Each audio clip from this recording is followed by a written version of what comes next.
This video will show you how to bleed the hydraulic braking system on a GMC Sierra 2500. Make sure you have some brand new .3 brake fluid and some parts cleaner. Let's get into it.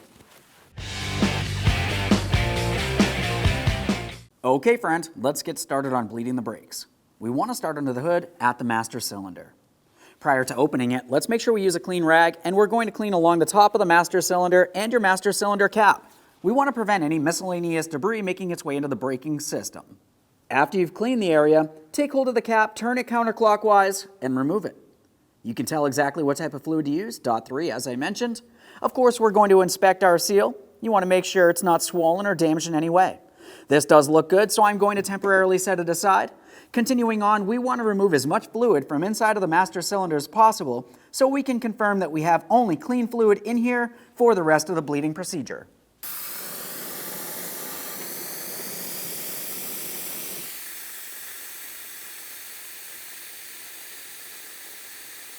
Now I've removed as much fluid as possible from the master cylinder. We're topping it off with our clean .3 brake fluid.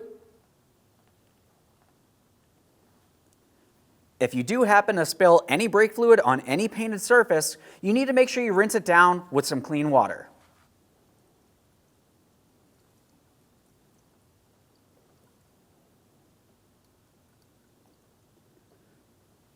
We're just bringing this up towards our maximum line here.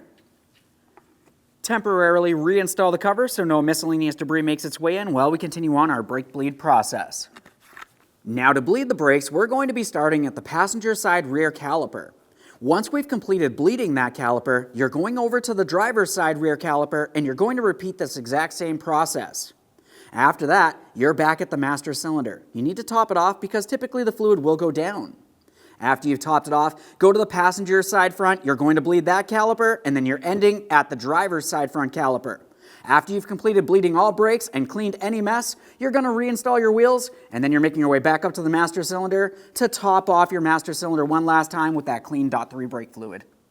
As you can tell, I'm at the passenger side rear. We're going to start bleeding the brakes, and this is going to be easiest if you have the second person inside of the vehicle. They're going to pump up the brake pedal for us approximately 3 to 5 times. They're going to hold that brake pedal, let me know, and I'm going to open up my bleeder screw. When this happens, we're waiting to see only a steady trickle of fluid making its way out with no air bubble, and of course we want to make sure it's clean brake fluid as well.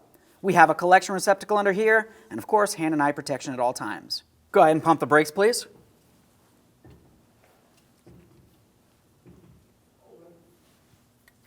Got our 10mm wrench. Let's do this slow here. We want to try to make sure all the fluid goes into our collection receptacle, and of course we are watching for air bubbles making its way out of the system. Go ahead and pump, please.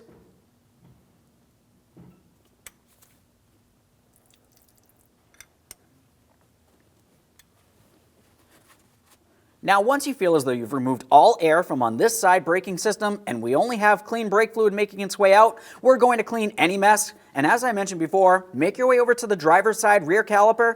Repeat this exact same process. After you've cleaned up the mess on that side, you're going to want to make sure you stop at that master cylinder to top it off.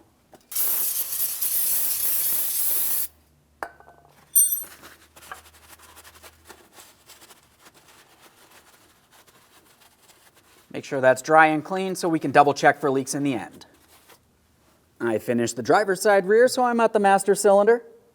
We can remove the cap, top it off with our clean .3.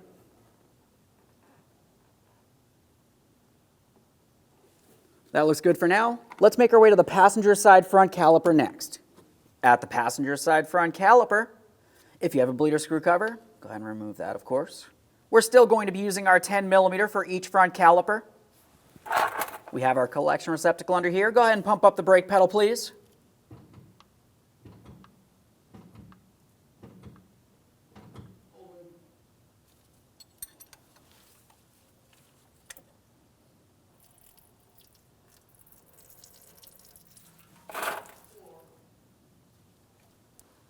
Go ahead and pump.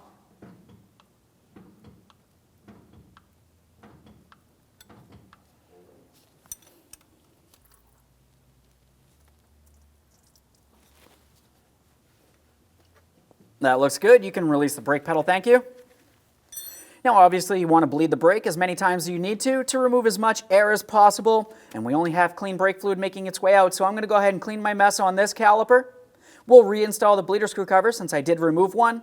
After that, I'm going over to the driver's side front. I'm going to repeat this exact same process. You're going to make your way up to the master cylinder afterward.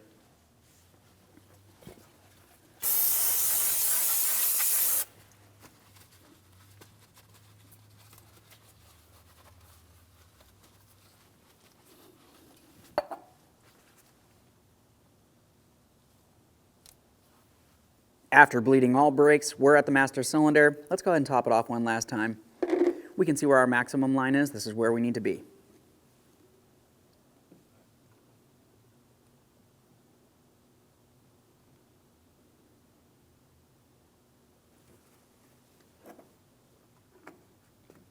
Reinstall your master cylinder cover.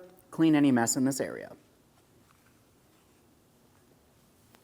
Okay friend, we finished bleeding our brakes. You want to double check for leaks and reinstall all 4 of your wheels. The torque for your lug nuts will be 140 foot-pounds. After that, go ahead and take your vehicle for a road test. Thanks for watching.